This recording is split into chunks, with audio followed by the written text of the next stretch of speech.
everybody, welcome to the show. I am joined today by Priest, Christopher Priest. You know him as the, where do you start with your illustrious bibliography and credits to your name? But right now, we're going to talk about his career, his works, and most specifically, most recently, the upcoming Vampirella 666, which I believe comes out this week.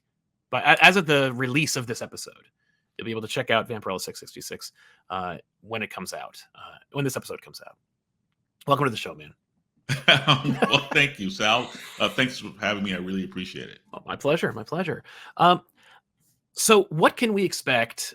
Just talking about the elephant in the room, the book that's coming out, the thing you're working on right now. You've been working on Vampirella for quite some time now, and ushering her into an interesting new status quo, I should say. Where are we? What are we looking forward to with this seminal issue 666? Okay, well, where do I begin? Right. So I think before I can talk about Vampirella, I have to start talking about Deathstroke. Excellent. Okay. Yes. Okay. So I wrote Deathstroke for DC Comics for quite a while, and it had its own following. As a lot of the stuff that I write, whether it was Black Panther or Quantum and Woody or something like that, they always have their sort of core cult following. You know, while the great masses kind of peek in through the windows, wondering, "What is that? Should I read that? I don't know if I should read that." So with Deathstroke, the problem we were having, or that as I saw it with Deathstroke, was that they kept putting the comic book out with these covers that had Deathstroke holding a bloody sword, and and he's beheaded someone.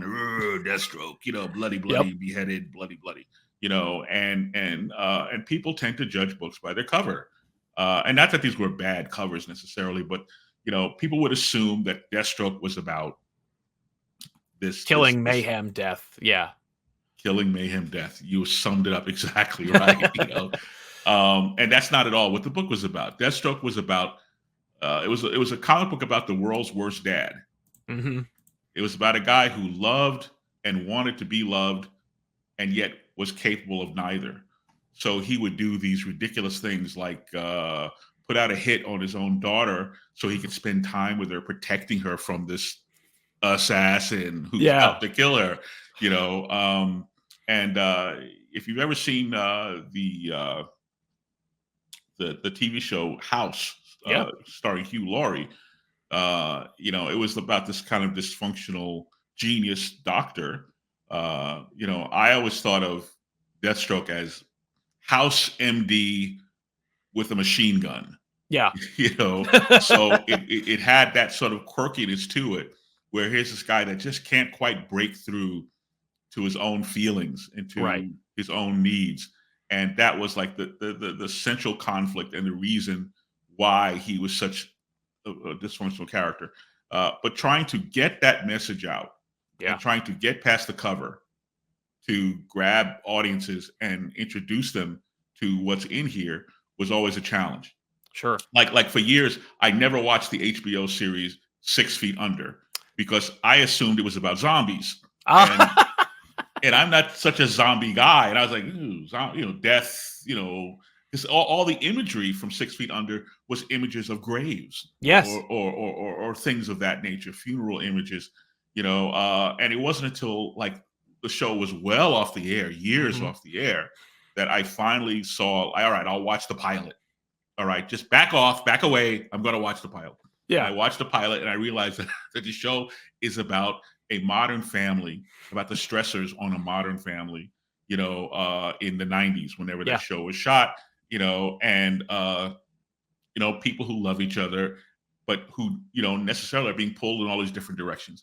And the family owned this family business that was, a funeral home was their family business, and I went, wow, I can't believe that I just missed out on such a great show. And it is a great show. And I finally watched every bit of it, because of my prejudice and because I assumed what was in it. So same thing with Deathstroke and to a certain extent with Black Panther, so now here we are with Vampirella. And Vampirella, retailers tend to segregate Vampirella because Vampirella is wearing this skimpy costume, which really Sal, is not really all that skimpy. Yeah, I've seen worse. I've seen worse in more mainstream books. I've seen worse on YouTube. I've Sure. seen worse, I'm like, oh, really? Have you seen any of these rap videos lately? Have you seen what these girls are wearing? So first of all, I don't think the costume is really nearly as controversial as it was in the 70s, for crying out loud. Sure. And it's the same costume. We really haven't changed it that much. No, which I actually kind of I'm impressed. I know that I think they've tried occasionally over the decades, and it's always been a mistake. It's always failed. It's never been Yes. like a good move. It's always just like people want. It's weird, people want it to be like, I don't know, modern, but they also want the like iconography of like this enduring like people. When you think of Vampirella, if you think of Vampirella, it's that image. It's the image. It's really the image of her like extending her hand with the bat. I think of, or the first Harris Comics image. Yeah, the Jose Gonzalez classic. The thing is, part of the reason why some creative talent are reluctant to engage with Vampirella is they get stuck at the costume. Yep. And they would just kind of go, well, this is too edgy, or this is too, whatever you want to put on it. You fill in your own adjective there. Sure. And so some will say, okay, I'll do Vampirella if I can change the costume, or whatever. And I think that every time we change the costume, she stops being Vampirella. Right.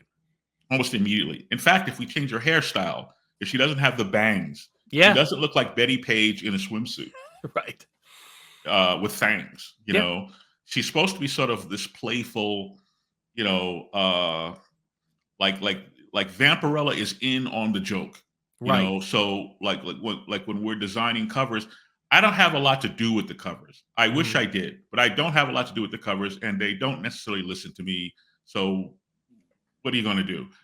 But I've tried to explain to artists repeatedly that the best Vampirella covers, the thing to bear in mind is that, number one, she's Betty Page with fangs. Right. So look at your Betty Page imagery and so forth, and you have that sort of wholesome girl next door, but I'll rip your throat out, Yeah. And she's in on the joke. And what that means is when you compose your image, the character should be engaging with the reader. Yes. She should be looking at the reader. So the very best Vampirella covers, whatever she's doing, her eyes are riveted toward you, right, and engaging you, and she's aware that you're watching her, and that's who she is. She's hence the vamp part of Vampirella, right. So just as Deathstroke is the world's worst dad, it's not about a hired killer, right? That's just the family business, sure. Vampirella really isn't about blood and guts and gore and Satanism and skulls, and I mean, that's the iconography that works for the display images and covers nowadays, not just for Vampirella but across the board in this industry. Covers are what's keeping us alive. People collect their favorite artists, right? Yeah, the big variant game obviously is a huge player in sales, and now you have artists who are making names for themselves without ever having drawn a comic book. On covers. Yeah. Or you're seeing interior artists who are like, you mean I could make the same amount? Yeah. If I could and all I have to do is the cover? Because the cover will pay a premium to do the cover. That's the commission, and then there's the after party. Where if the cover becomes iconic enough or famous enough, then it has enormous collector value. So a lot of artists will lock them up in a room somewhere for a couple of years and see where the value of that original art is, down the road somewhere, and and that's really how a lot of these people will make a living. So I'm not blaming the cover. I'm not blaming the cover artist. It just is what it is. And because of that approach, and because of the costume and the blood and the bats, whatever, retailers tend to segregate the product. And so they display Vampirella over here with that, whatever that is. It's over here with that, as opposed to being next to, Batman or Wolverine or whatever. It's over there with that. Yeah. So and that implies that there's something wrong or something dangerous or Yes. something, inappropriate or something, but if you ever get inside the comic book, then you will see that Vampirella is about a young woman trying to make it on her own in a big city. Right. That's it. That's what the book's about. Okay. If you've ever seen the HBO series Girls, Yeah. the Lena Dunham series, where Kylo Ren got his start, he was That's right. he was in that show, and it's a very good. It was an excellent series about these young people in a big city and what their struggles were with their family and their career and the blah blah blah and all this stuff. And that's Vampirella. Okay, Right. The only catch is she just happens to be a vampire from outer space. Right. But other than that, yeah, and that's the hook, right? That's the that's what makes people come back for more. Besides the human interest element. Well, of it. we It's like, certainly I'll hope learn so. something along the way. But yeah. Well, we certainly hope so. But it's just you don't have to be afraid of Vampirella. It's not this Like toxic, kind of like inappropriate brand. It's a real right. thing. Yeah. There are adult themes. There is some sexuality. Because that's all part of the actual existence of human beings who are in their 20s living in a city. Exactly. No, Yeah. I remember growing up during the era of the bad girls of comics when that was Yes. and Vampirella, unfortunately or fortunately, depending on how you view its reception, I'm sure sales wise, people were like thrilled, but Vampirella got roped in with like the Lady Deaths and the barbed wire and characters like that. All characters, by the way, who had their own identities. I love like when people think of Tank Girl, and I'm like, Tank Right. Girl is not in that category, but neither is Right. barbed wire, neither is Vampirella.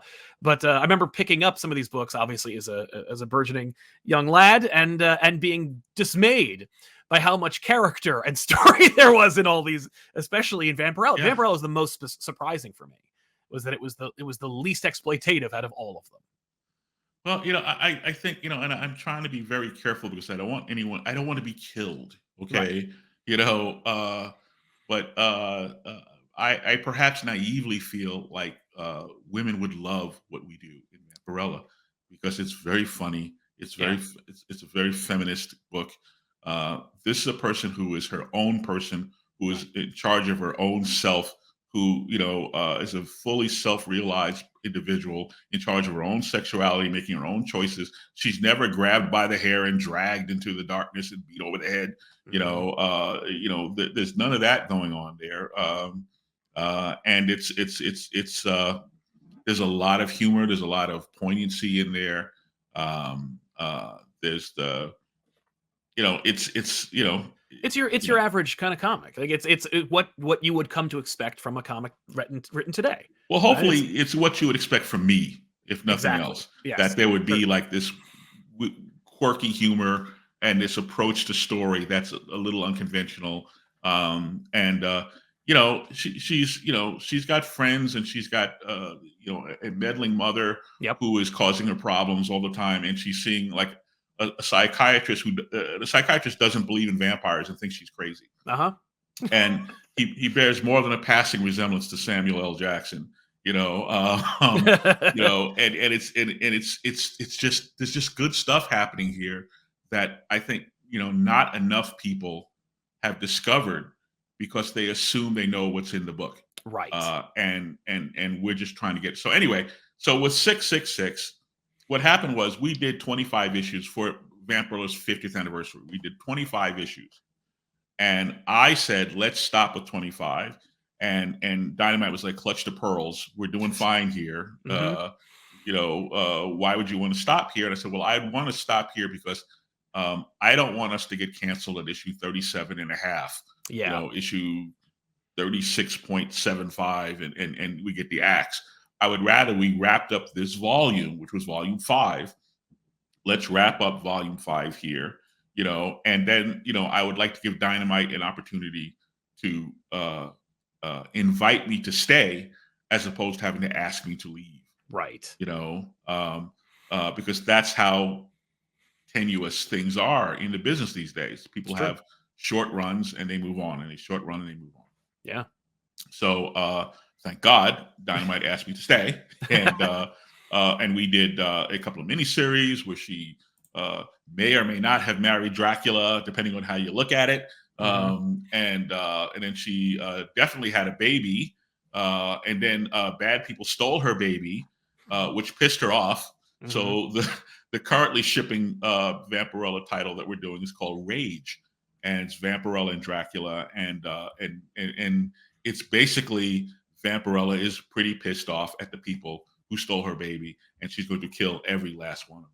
Yeah. So instead of Vampirella being the good girl, being the heroine, or being the some person who tracks down evil people and so forth. Yeah. Here in Rage, she's the shark.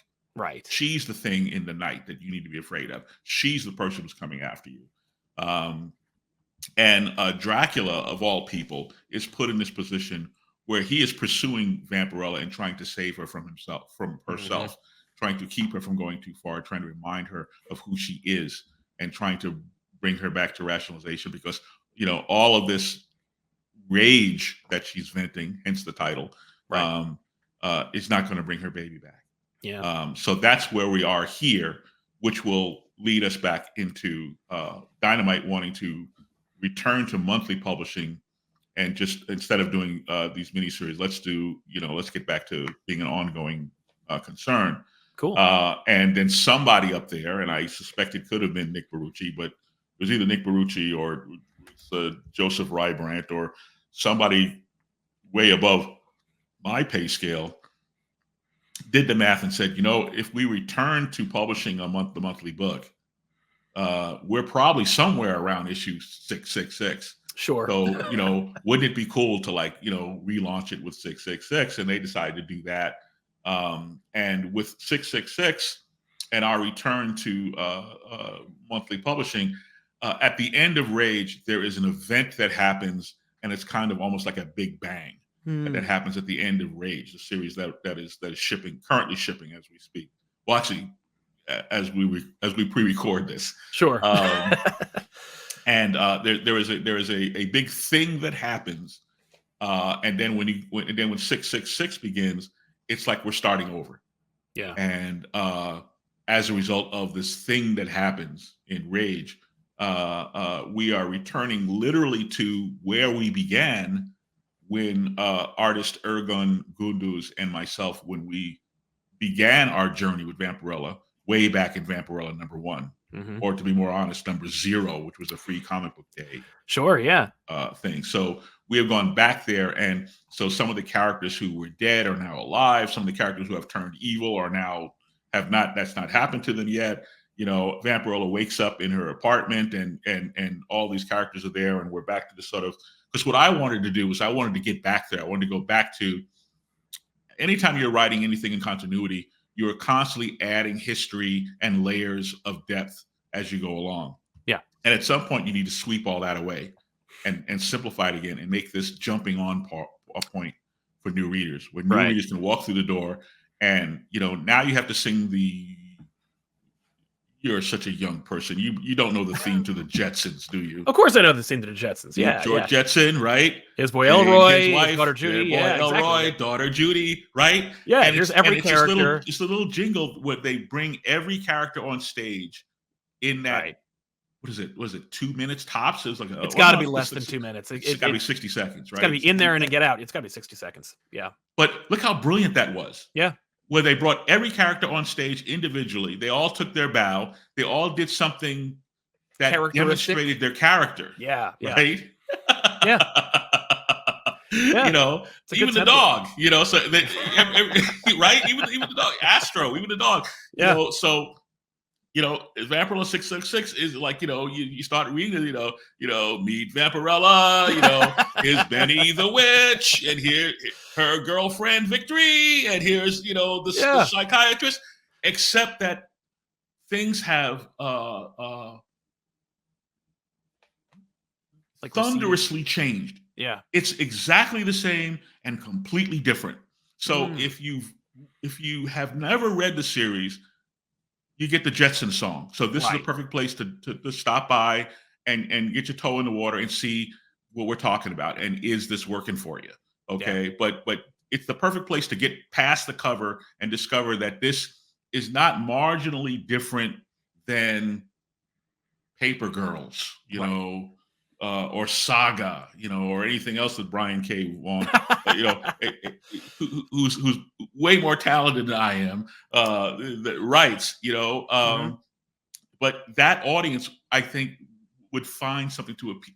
It would appeal to that, particularly Ergen's art style, which Yeah. is more like animation cells, and 666 is maybe the most beautiful, unbelievably lush job that this guy has done. It's the best work the guy has done ever on this book. It's outstanding artwork. If forget me, get it for the art, but it's just this wonderful place for you to to be indoctrinated into Vampirella's world. Now, if you've been reading the series, you will get 666 on a whole nother level, because you will start reading this book and hopefully start laughing out loud, because you will realize, wait a minute, everything has changed. Right. And but none of this will seem odd to the new reader, because they don't know any better. Yeah. But people Yeah. who have been reading the book before, they will instantly recognize. They will get all the Easter eggs. They will get all the sight gags. They will get what's going on. It's kind of like watching the Flash movie, where like, if you're a comic book fan, you pick through the thing and you just go, okay, I get that. I get that. I get that. Yeah. So that's kind of what we're up to, and I think I'm really very proud of the issue and the storyline that it kicks off. And it's just basically, like I said before, it's this young girl trying to make it on her own in the big city. And Vampirella wants Sal. He wants everything that we want. She wants family and love and community. She wants purpose, a job. She wants a focus for her life. She wants all these things. And you have to think of Vampirella the same way you think of Casper, the friendly ghost. Okay. And you're much too young to remember Casper, the friendly ghost. But Casper the Friendly Ghost was this cartoon in the '60s, and it's about this friendly little ghost, and and he wanted everything we wanted. He wanted family and friends and community and all this other stuff. And he would go around, would have these adventures, and he'd make friends with people. Yep. And everything would be fine until somewhere in the middle of the cartoon, whoever he was dealing with would suddenly realize that He's dead. Yeah. he's a dead baby. Right. And He's dead a dead babies child. are scary. Yeah. That's right. Yeah, he's a ghost. And they would go, "Oh, it's a ghost," and they would run away, and he'd be sad. Yes. And that's kind of Vampirella, where it's just, if it wasn't for the fact that she's a vampire from outer space, everything would be fine. Sure. But that whole vampire from outer space stuff tends to, and she's got like an evil twin sister named Draculina, who's Yes. up to no good, and her mother is kind of like this. She's kind of a spin-off. She's kind of a turn on the Agnes Moorehead character from Bewitched. Okay. The Endora character. Yeah. She's just this Overbearing. meddling, Yeah. domineering. Every time you turn around, and you never know which side of the fence. Her name is Lilith. Fall. What side of the fence Lilith's going to end up on? Yeah. The book is it's a hoot. It's not a comedic book. It's more like a dramedy. It's just a lot of fun. We enjoy the hell out of doing it. And 666 is probably the best example.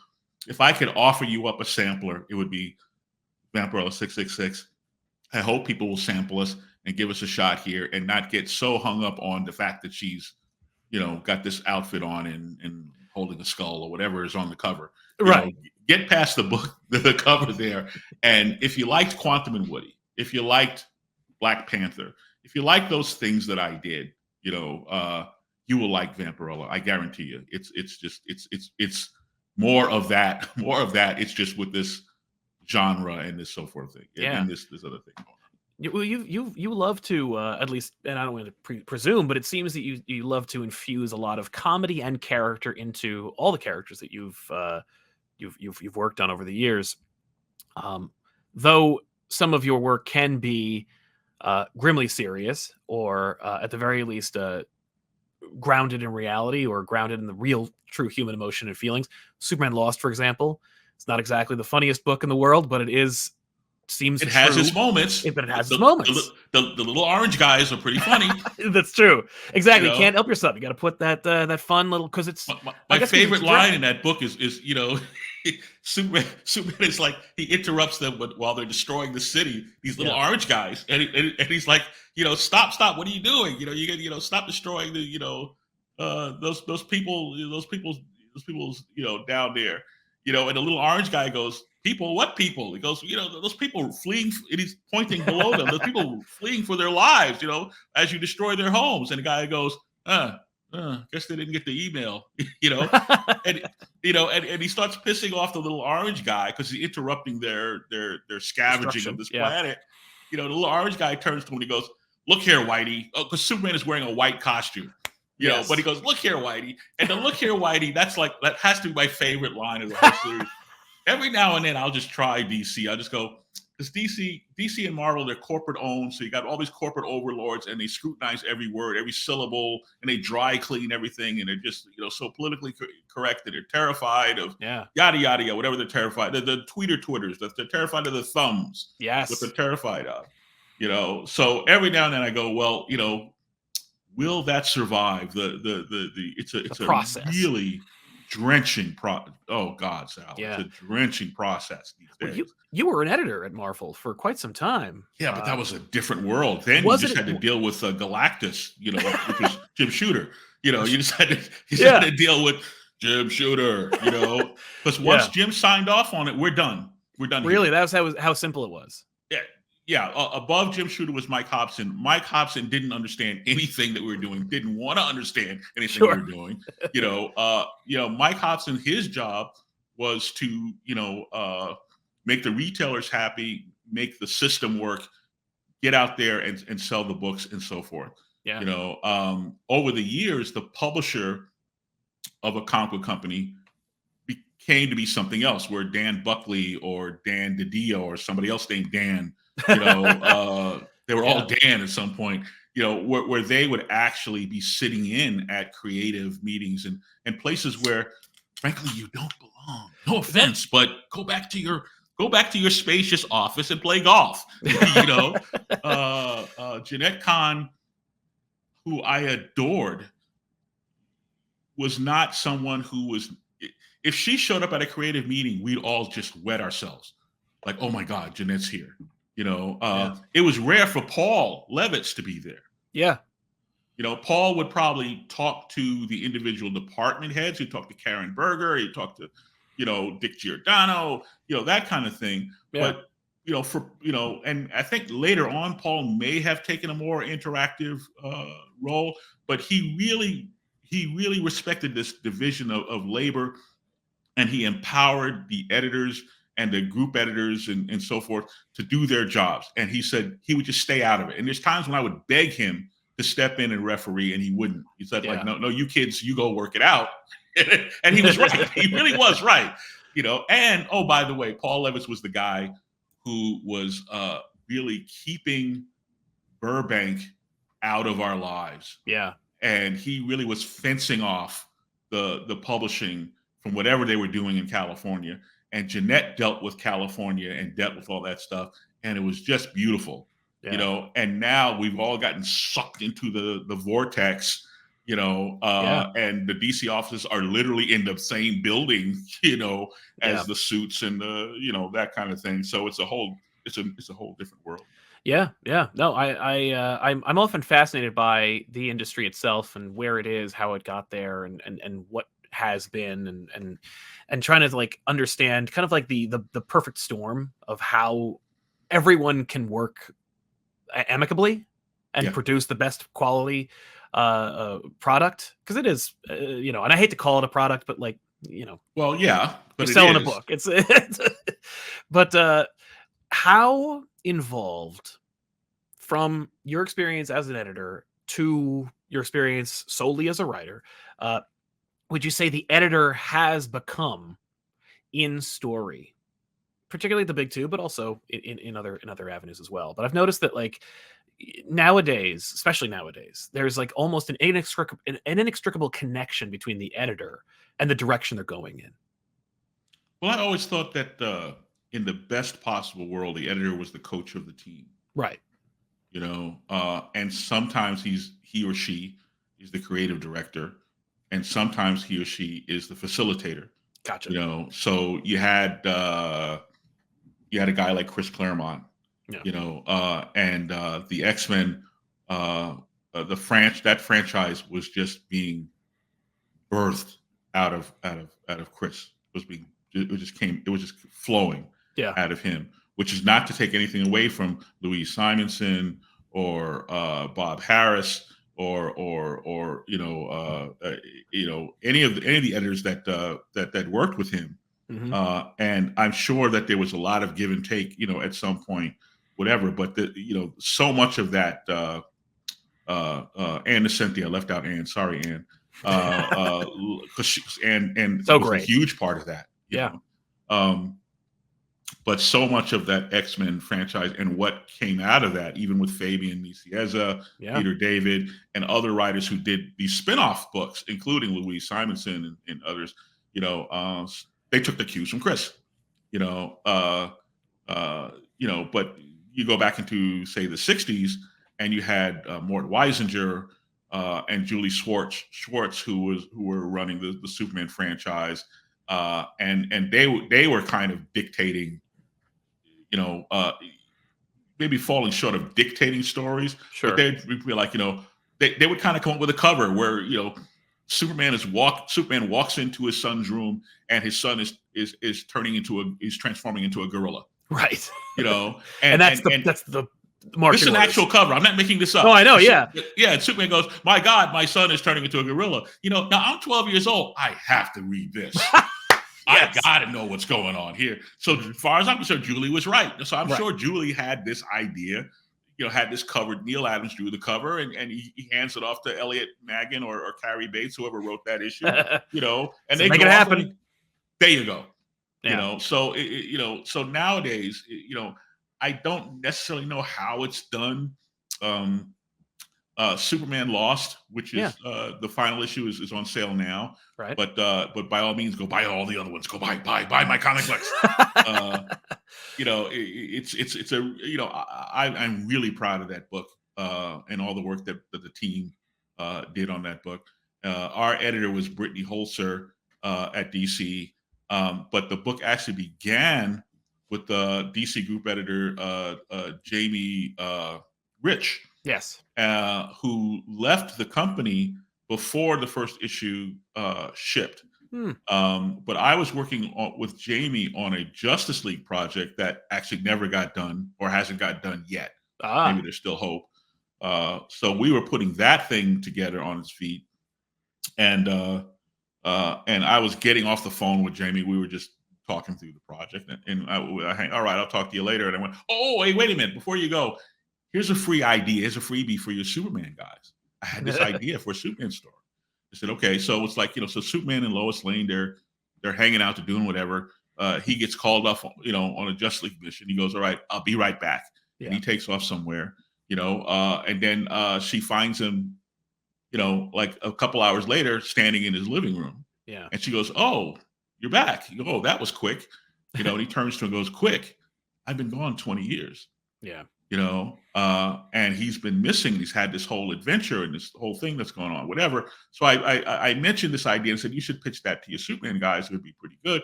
And Jamie goes, well, that sounds like something you should write. Yeah. And he goes, well, why don't you write it yourself? And it just never occurred to me to write it myself because no one's ever invited me to write Superman.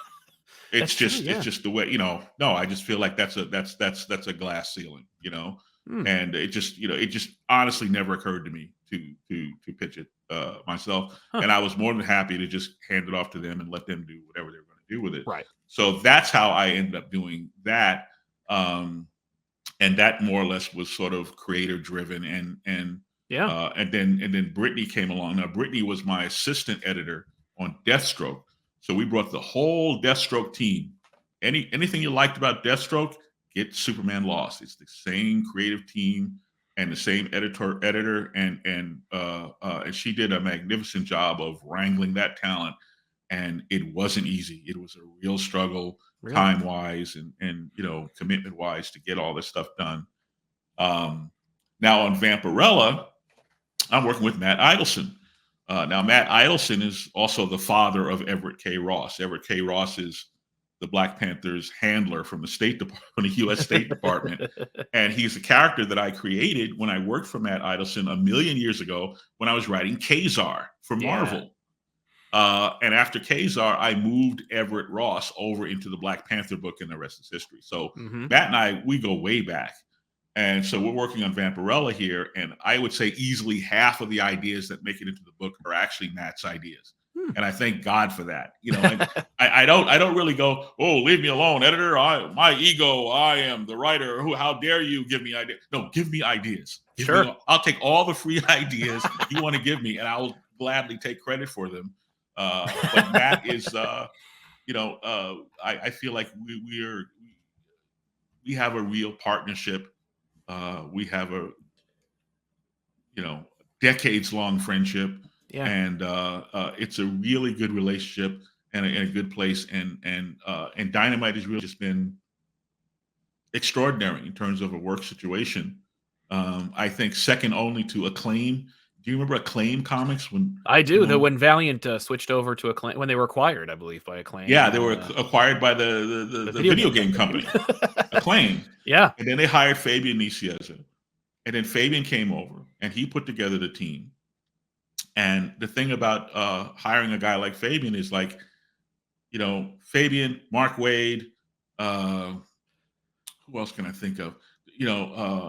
And I'm short like half a dozen other people, but there's, when you're hiring somebody who has been on the other side of the desk, Fabian has, someone who was struggling to get recognized before he became, Fabian. I mean, for years he was just struggling to get work as a writer. Before he hit it big with was it X something, X Facto, whatever. Oh yes, yes, his yes.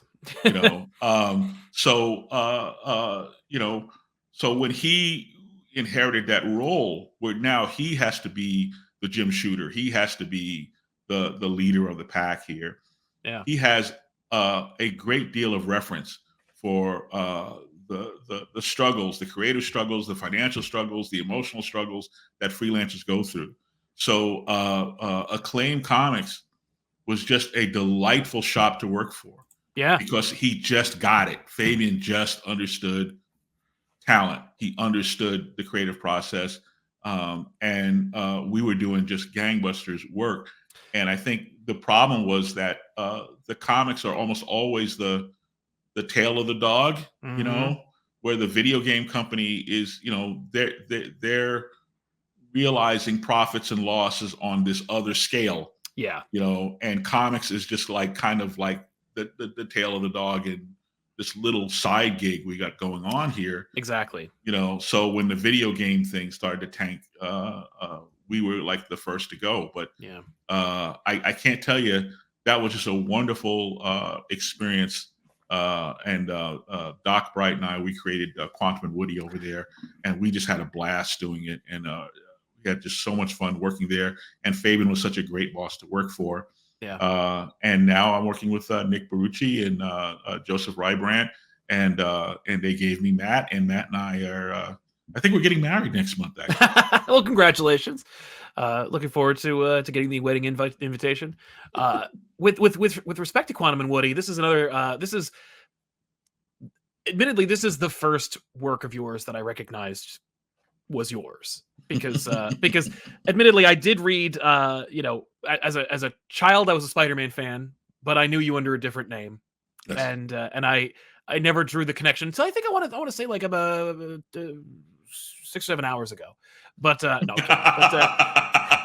Way to go! Way to prep for the interview. Exactly. It was an embarrassingly recent amount of time. I want to say it was like 6-7 years ago that I was like, someone referenced it. They said, "Oh, do you know Christopher Priest wrote Spider-Man vs. Wolverine?" I'm like, "No, that was Owsley."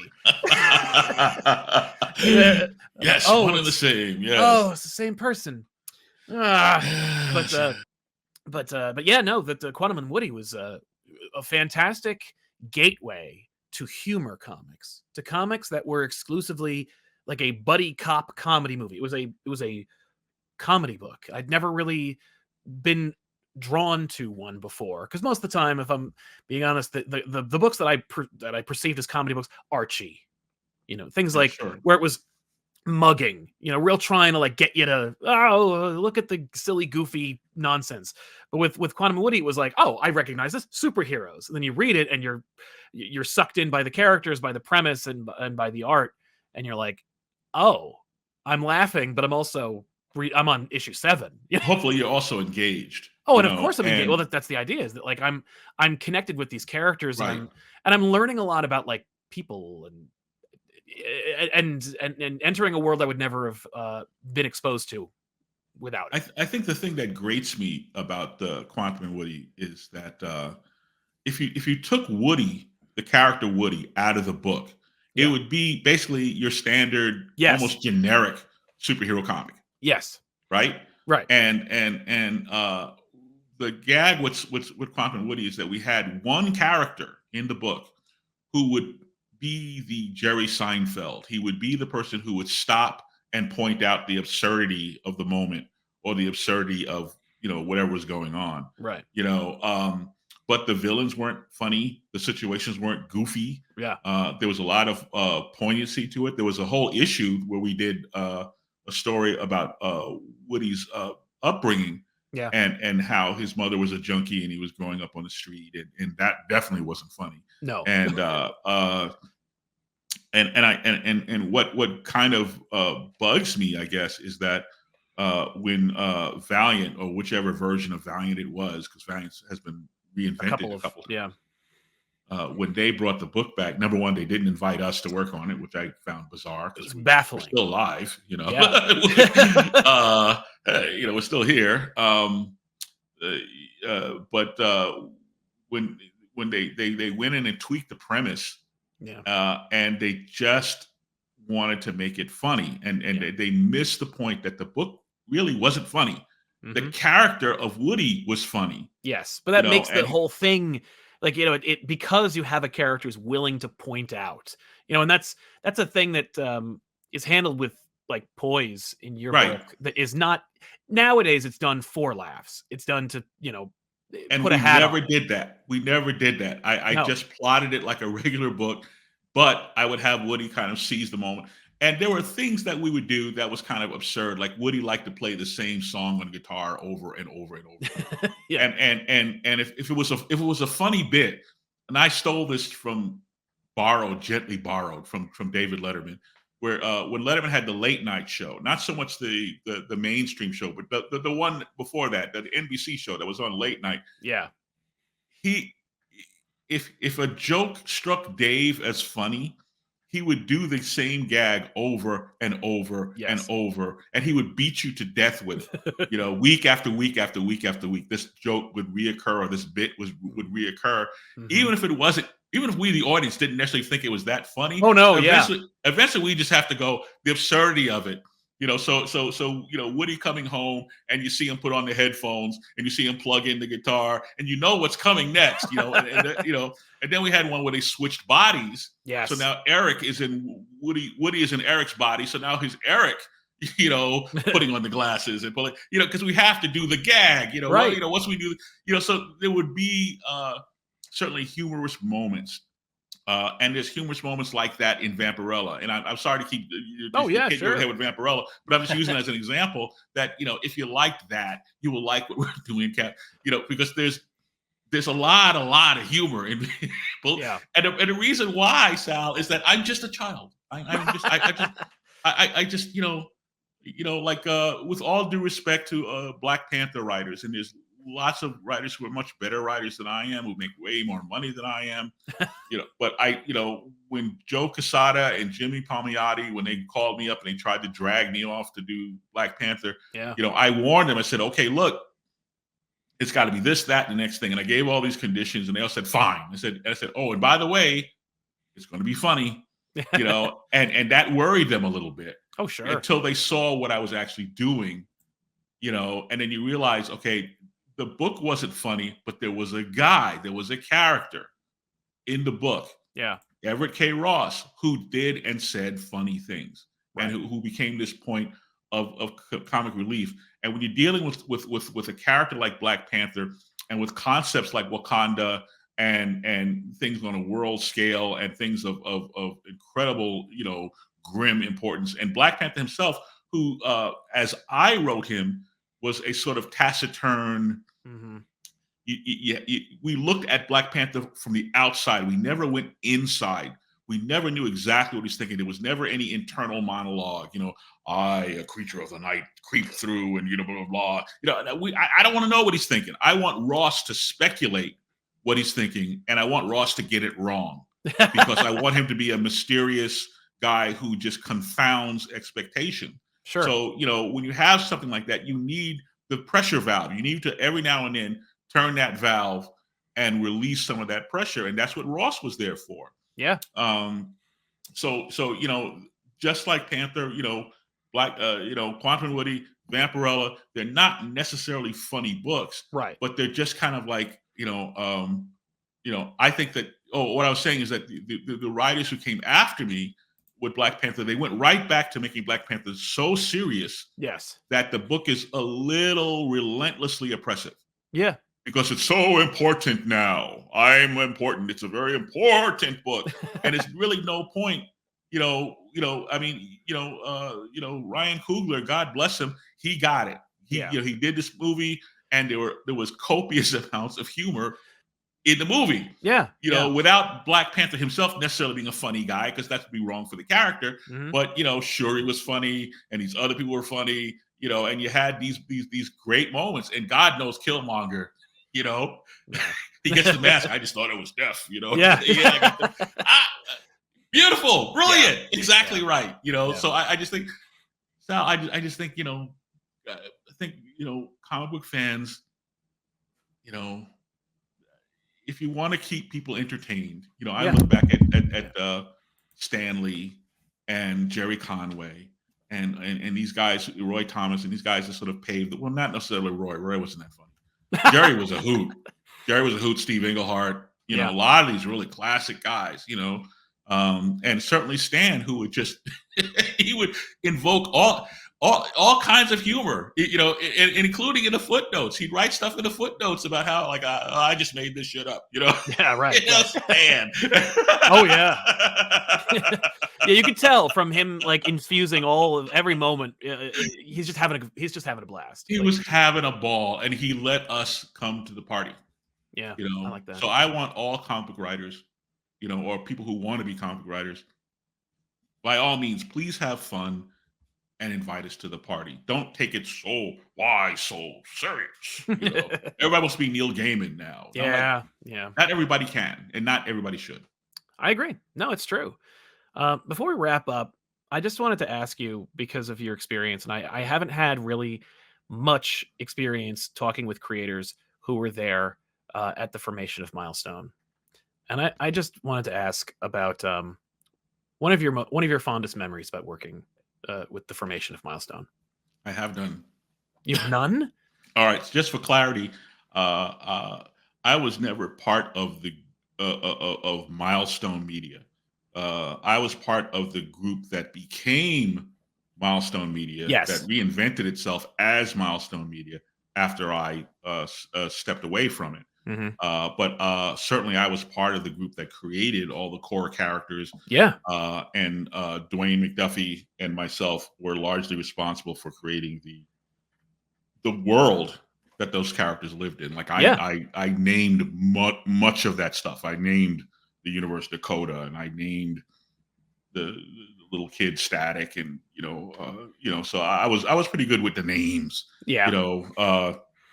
Dwayne really came with a lot of the concepts, a lot of the meat of the characters, along with Dennis and myself, and so it was long hours of camping out in Dennis's living room, and which couldn't have helped his relationship with his significant other. Sure. Because we were just there. I mean, I'm talking like 18-hour meetings. I'm talking about just being there, constantly, because Paul Levitz, we were working with Paul Levitz at DC. Right. And Paul was quite the taskmaster. that he wasn't just going to green light just anything, you know. Mm. So we really needed to not only make the creative part work, we had to make the business part work. So now we have to, Derek Dingle, who was our business guy, Derek now has to take us all to school. He has to explain, hell are you talking about? Profit and loss and this and that and blah, blah, blah. So, you know, so now he's schooling us on all this stuff, and now we're creating all these, flow charts, not flow charts. What do you call them? Anyway, diagraphs and whatever. We're doing all this stuff, and it was just an arduous process. I think if I have any fond memories, you know, it was basically I think probably just getting to know Dwayne. Yeah. I just saw that film Oppenheimer. Yeah. And there's places in the film where the characters are trying to explain physics to us. And I don't know if you've ever stood with someone who has got a brain that big and they're trying to explain quantum physics to you, right, and just lose you, you know. And Dwayne would be talking this stuff and he'd hang a left at the corner, just you know, conversationally to have a left at the corner. And you know, and now I'm just nodding and I know I'm just waiting for him to stop talking. I have no idea. Sure. You know, he was maybe the smartest guy I knew. And what was interesting about him, and he taught me a lot. And he one of the things he taught me was that you should be humble enough. All of us, we should be humble enough to lose an argument and to admit when you've lost, rather than just keep fighting on because your pride, you know, won't let you stop talking. Yeah. You know, and so there's times when I would, we had a lot of creative disagreements, which is not unusual for, you know, a bunch of people, you know, in a room trying to cook, you know. Yeah. So we're all arguing about the oregano or whatever. And I remember having like this, you know, I'd have these fights with Michael Davis, and Michael would just kind of hit me over the head with his Yale degree. And I just wanted to throw him out the window. Yeah. You know, and I'm like, you know, how many times are you going to bring up your Yale degree? You know, you know, what does that got to do with like how static makes a sandwich? Right. You know, how does it, you know, go away? You know, so anyway, so, you know, but Dwayne, you know, I could argue with Dwayne, and at some point Dwayne would hold his hand up and stop, and he would think and he'd go, you know what? You're right. Yeah. You know, and we move on. And I'm like, wow. So at some point, we were taking a break. We were at Dennis's house, of course. We just lived there. And we were taking a break. And I turned to Dwayne and I said, listen, can I ask you something? He goes, sure. I went, you know, if I had your level of education, and it's not just the education, Sal, it was just the thoughtfulness that the guy was a thinker, that the guy would apply himself to and adapt himself to the room he was in, into the population of that room, into the personalities in that room. And he would just, you know, find a way to communicate. And I said, you know, if I had that gift that you had, I don't know that I'd be speaking to any of you, because my ego would just, you know. And I asked him, well, how do you keep that, you know, the humility, your ego in check, you know? And he thought about it for a second. He said, Jim, and I'll never forget these words. He said, Jim, my ego is so big that if I ever let it into the room, you know, nobody would ever speak to me again. Wow. He says, I know what I'm good at. I know what I'm not good at, you know, and I just kind of, you know, take it from there. Yeah. But he was, you know, a very self-disciplined person. At times he could be very passionate. So he would go up to DC and get into useless fights with the sales department. And I would beg him to not do that, because I was at DC. I was their DC coordinator. I was like, no, talk to me. Right. Let me go down the hall and fight with them. So when you come into the office, you just have that big, you know, 50 Cent smile, you know. Right. Yeah. Because 50 Cent got that great smile. You know, you just have that laid back, you know, I don't know what you heard about me, you know, he just cruise in, you know. It's your birthday, you know. You know, let me go and piss the guys off and fight with the guys. You know, that's what they pay me to do. Exactly. And you know, but he would still insist on fighting his own battles. So he would come to DC and he'd roll up his sleeves and he'd go in there. and fighting with the sales department was always a bad idea, because then you're not going to get them to work for you. Yeah. To sell your comic book. But that my best memories were just kind of like hanging with the guys. Yeah. Hanging with Dennis, who I've known since he was a teenager. Dwayne, I was just getting to know Dwayne, and Derek, and of course Michael. I had known Michael for quite a long time as well. So it was just kind of that sort of thing. But believe me, Sal, it was not an Fun. easy process, and it was just so much work that's all I really remember, was just like, oh my God, that was a lot of work. Right. Yeah. Yeah. Well, thank you for your insight, man. I really, really appreciate it. And of course, I'm really looking forward to seeing Vampirella 666 and more from there. I got to pick up The Rage of Vampirella and more. Superman Lost. Superman Lost is going to be Lost. It's out there now. Go get it. Yes, that baby is going to come out as a trade sooner than later, because they're really good about getting those trades out there fast. Pardon me. That's okay. I certainly hope so. But yeah. I know that there's going to be a hardcover in the summer. Yeah. I believe there will be a trade before then. I just don't have the dates for this yet. But they've already solicited the hardcover. I think it's July. I think somewhere around the convention. I have to ask one more question before we go, because I'm just I did a little bit of research, and I listened to your album under the pseudonym Holostone, and oh my God. Was it the Streetwise thing? It was Streetwise. I listened to Streetwise, and it's good. It's fire. Like I love it. It's the world's worst album ever. I liked it. Daddy was had a good Motown funk to it that I was like really receptive to, and I'm just wondering when's the next album coming out?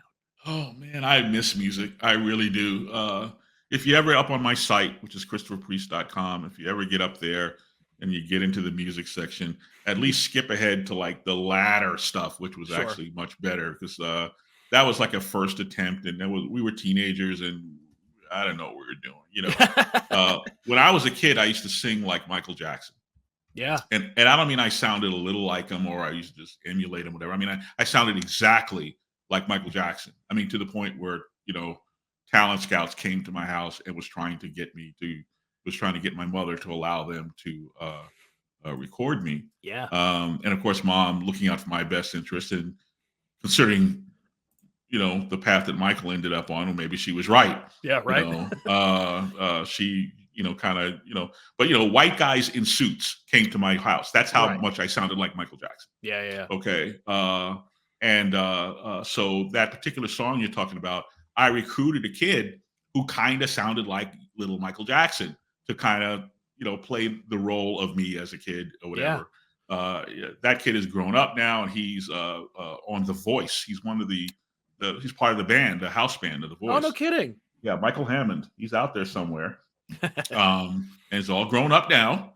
But I remember when we were recording that thing. I'd have to pick him up from his house, and we were walking through Brooklyn, and I would make him hold my hand. And he was like 10 years old, and no 10-year-old wants to hold some grown man's hand. But it was like we're walking down this crowded street, and we're in Brooklyn, and I don't want the kid to get snatched, because then like I got to explain, where'd you go? I'm sorry, ma'am, I let your kid get snatched. So like, no, hold my hand. But that was like, anyway, funny thing about that record. Yeah. If you look on discogs.com, DISCSCOGS, I think. Mm-hmm. Anyway, it's where they rate rare albums or whatever like that, and collectibles. That album has become a rare private print. And if you can find a copy of it that is in mint condition, or better yet, sealed, they're currently going for $3,000 per copy. Very nice. And how many copies do you have? I don't have any. I have one, and I'm not giving it up. But I had 4 boxes of them. Sure. At my apartment in New Jersey, and the basement flooded, and I tossed them all out. But yeah, I think it's the world's worst album. But I routinely get emails from France and I believe Germany, some guy in Germany wanted to remix it, wanted to make it like a disco thing. And I was like, are you kidding? Are you sure you got the right guy? Yeah. So, there you go. The Europeans, they always they know. I'm huge in France. Exactly. Jerry Lewis. Yeah. Yeah. Priest, thanks so much for being here. Folks, check out Vampirella 666, and we'll see you guys next time with another episode. So long, everybody.